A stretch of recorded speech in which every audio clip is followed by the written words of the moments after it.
Welcome to the KEP Knowledge English Podcast. I'm your host, James Rivers, and I'm thrilled to have you join us on this journey of learning and discovery. And I'm Sophia Wells. Whether you're looking to improve your English skills or dive into insightful discussions on a range of topics, you're in the right place. Here on KEP, we explore everything from language learning tips to thought provoking conversations that will challenge your perspective and expand your knowledge. Each episode will bring you fresh insights, practical advice, and a little bit of fun along the way. So grab your headphones and let's get started. This is KEP Knowledge English Podcast. Let's dive in. Hey everyone, welcome back to Everyday Moments. I'm James, and with me is the one and only Sophia, who always brings the sunshine, even on Zoom. Ah, James, you're too kind. And hey, if I can make someone smile today, I've done my job. So tell me, have you ever had one of those weeks where every day feels exactly the same?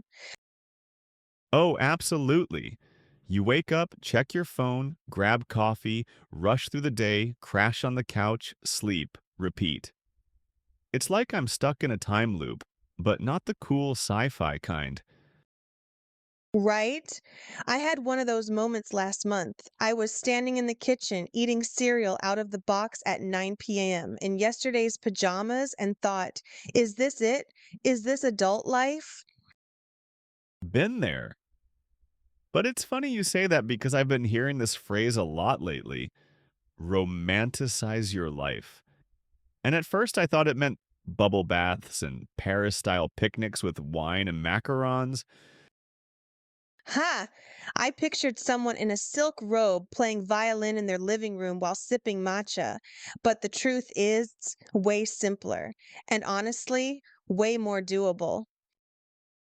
Exactly. It's not about creating some perfect aesthetic for Instagram. It's about being present, like really slowing down to see the life you're living. Totally. We've gotten so used to rushing that we forget to notice the small stuff, the warmth of sunlight coming through the window, the smell of toast, the little giggle you get from your pet doing something ridiculous. Yeah, and if you think about it, those tiny moments, they're life. They're what we'll remember most when we look back.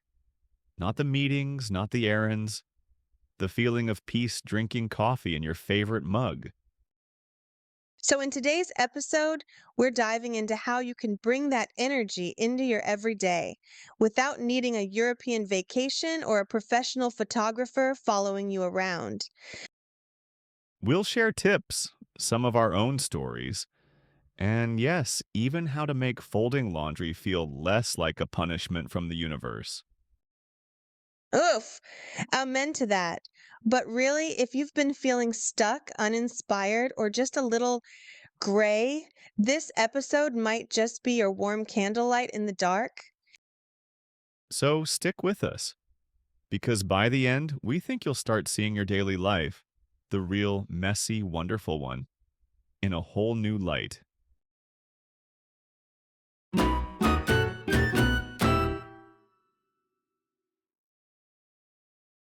All right, so let's talk about mornings. I know this is where a lot of us struggle. Guilty as charged.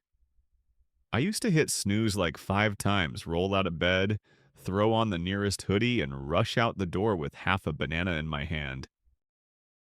The breakfast of champions, but honestly, that was me too.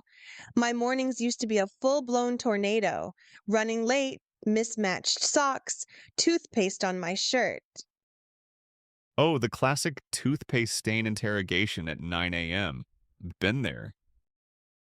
But here's the thing, how we start our mornings really does shape the rest of our day. It's not just self help fluff, there's actual science behind it. Bingo. I read this study once that said having a consistent, mindful morning routine can reduce decision fatigue and improve emotional resilience. Basically, you're not starting the day already stressed and scattered. Yes, you're giving yourself space to breathe before the world starts demanding things from you.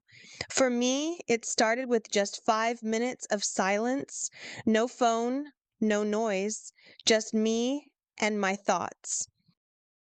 That's huge. For me, it was making my bed. I know it sounds almost laughably simple, but it gave me this weird sense of control like, okay, at least one thing is in order. Not weird at all. That's a win. And those wins add up. I started doing the lemon water thing too. Warm water, fresh lemon, maybe a sprig of mint if I'm feeling fancy. Love that. I actually got into the habit of writing down 3 things I'm grateful for. Some mornings it's big stuff like, my family is healthy, and other times it's, I didn't burn the toast. Hey, gratitude is gratitude, and it really does flip your mindset. Instead of diving into your email inbox or doom scrolling social media, you start your day focused on what's good. It sets a tone, right? You're more centered, more patient, even when traffic hits or your boss is on one. Yeah. And look, it doesn't have to be an hour-long sunrise yoga routine with Himalayan salt lamps and chanting monks. No shade to chanting monks, though. None at all. But even 5 to 10 minutes of calm can completely shift how you move through your day. Think of it like emotional armor, soft, breathable armor. So if you're listening and your mornings feel like chaos on wheels, start small. One intentional act. Make your bed, sip your coffee slowly, open a window, and take one deep breath. Just start. And do it like it matters, because how you treat the beginning of your day says a lot about how you value yourself. That part, you're worth a peaceful start, no matter how busy life gets.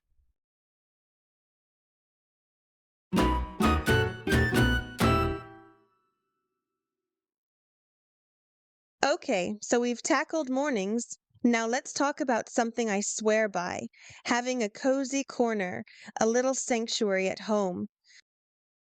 Oof, yes, that sounds like heaven. I didn't even realize how much I needed one until I accidentally made one during the pandemic. I was working at my dining table, but one day I dragged a chair by the window, added a blanket, and boom, instant calm. Yes, that's it. It doesn't have to be Pinterest worthy, just a space that feels yours. Somewhere that says, hey, the world's a lot, but you're safe here. You know what's funny? My cozy corner started with a lamp. Just one warm toned lamp that made my entire room feel less like a waiting room and more like, I don't know, a jazz cafe? Mood lighting is no joke. I added a soft rug, some fairy lights, and my favorite throw blanket. Instant transformation. And I swear, even my cat chills out more when I'm in that corner. That cat has taste. But seriously, when you intentionally build a cozy nook, even if it's just a chair with a little side table, you're telling your brain, this is a safe space. This is where I can slow down. Yes, and it's not just about looks, it's about energy. What are the things that make you feel calm, inspired, peaceful? For me, it's having a journal, a good book, maybe even a small plant. That little bit of green brings life into the space. Same. I keep a diffuser nearby with essential oils, usually lavender or sandalwood. It's like giving my nervous system a hug, Okay, that was poetic and accurate. I think everyone needs a hug from sandalwood now and then. right? And listen, if your space is tiny or shared, don't stress. A cozy corner can literally be a spot on your bed with a good pillow and headphones. The point is to create a feeling, not a showroom. You're right. This isn't about impressing guests, it's about comforting yourself. Maybe you light a candle in that space at the end of the day, or maybe that's where you drink your morning tea or meditate. Or just sit and stare into space without anyone asking you for anything. Now that is luxury. So, yeah, if your home feels chaotic, try carving out just one corner that's yours. Even if it's small, especially if it's small, those spaces hold big power. Yes, it becomes your emotional reset button. And let's be real, in today's world, we all need one.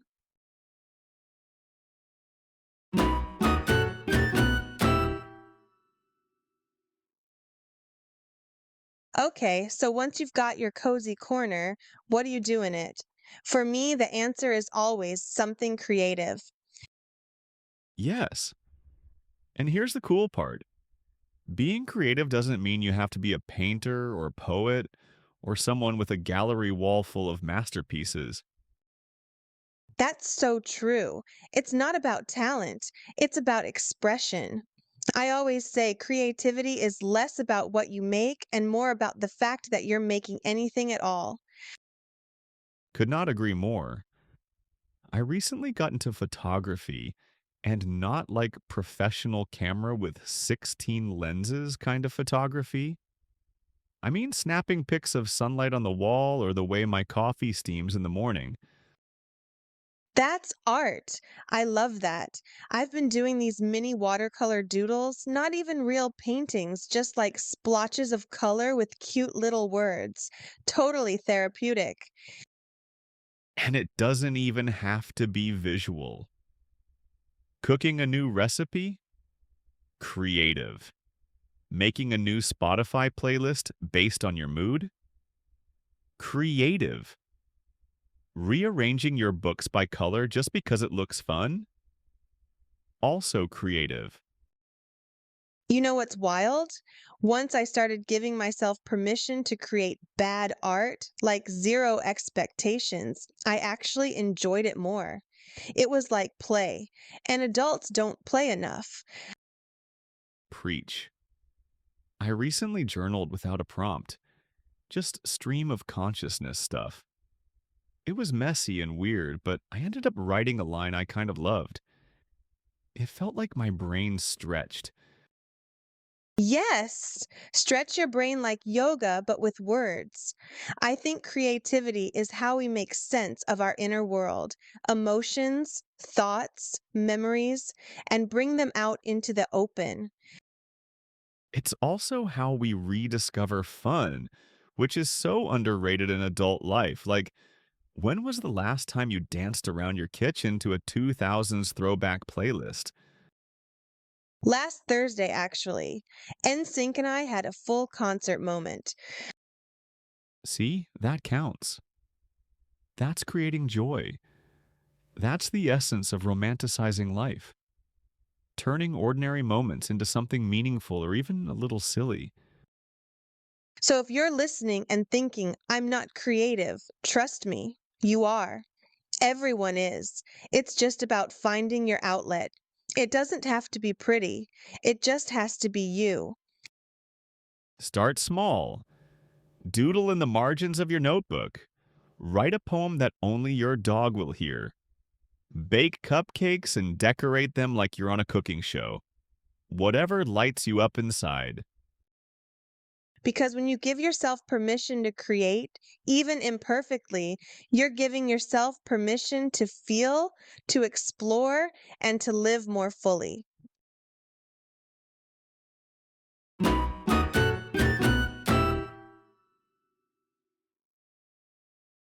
So we've talked about how we start the day. Now let's flip it. How do we end it? Ah, yes, the great nightly crash.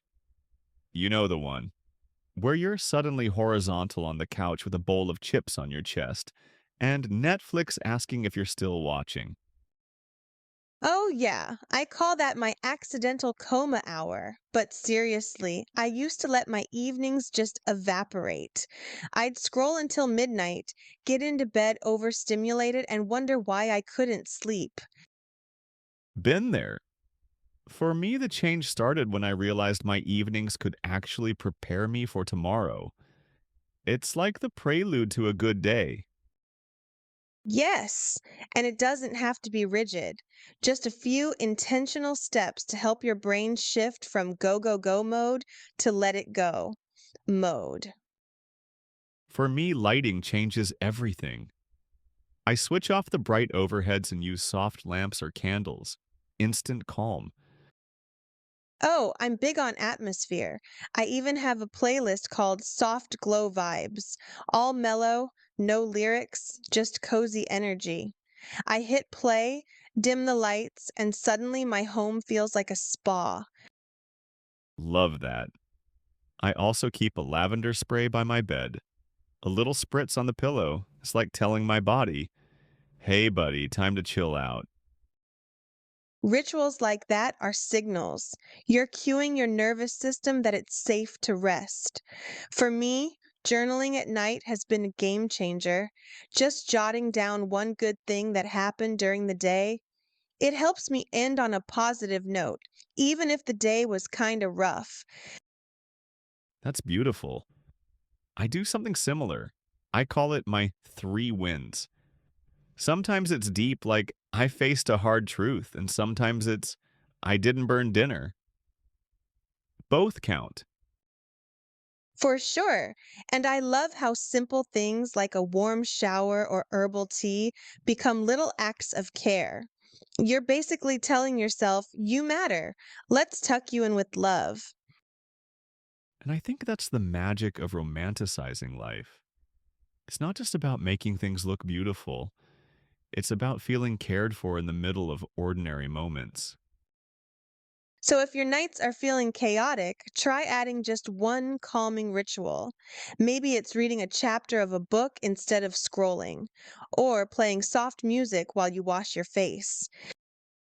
Because how we end the day matters. It's the closing note.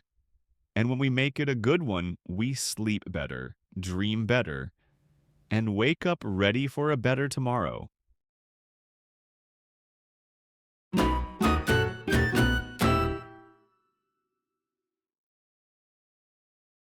Okay, so we've gone through mornings, cozy corners, creativity, and winding down at night. And if there's one theme running through all of this, It's intention. That's the magic ingredient, isn't it? Choosing to show up for your own life instead of just letting it blur past you. exactly. Romanticizing your life isn't about turning it into a Pinterest board or pretending everything's perfect. It's about noticing, about giving meaning to the moments we usually ignore. Yes, and you don't need money or a big house or a five-star morning routine. You just need a little willingness to slow down and ask, how can I make this moment feel more like me? I think we've gotten so used to chasing the next thing, the next goal, the next notification, the next upgrade, that we've forgotten how to actually live inside the now. Preach. And honestly, when I started doing this, just lighting a candle while I did the dishes or playing soft music while I cleaned, I realized I felt calmer, more in control, and weirdly, happier. Same here. I remember one afternoon I sat on my porch with a cup of coffee and just watched the leaves move in the wind. That's it. But it felt like peace, like my soul exhaled. That's it right there. It's not about changing your whole life. It's about changing your relationship with your life, choosing to see it through a softer, kinder lens. So if you're listening and thinking, where do I even start? Here's our challenge. Pick one thing, just one. Maybe you make your bed tomorrow with a little more care. Maybe you take your coffee break without your phone. That's enough. Yes, one tiny ritual, one beautiful pause. Start there and then build from it. Naturally, slowly. This isn't about performing, it's about feeling. And when you begin to see life differently, even the hard days start to hold a little light. It doesn't fix everything, but it helps you move through it all with more grace. And honestly, the more you practice this, the more your life starts to feel like yours. Not something you're surviving, but something you're creating. So go ahead, light the candle, wear the soft sweater, take the scenic route. Treat your ordinary moments like they're worth something, because they are. And so are you. That's the heart of all of this. You are worth slowing down for. Thanks for spending this time with us.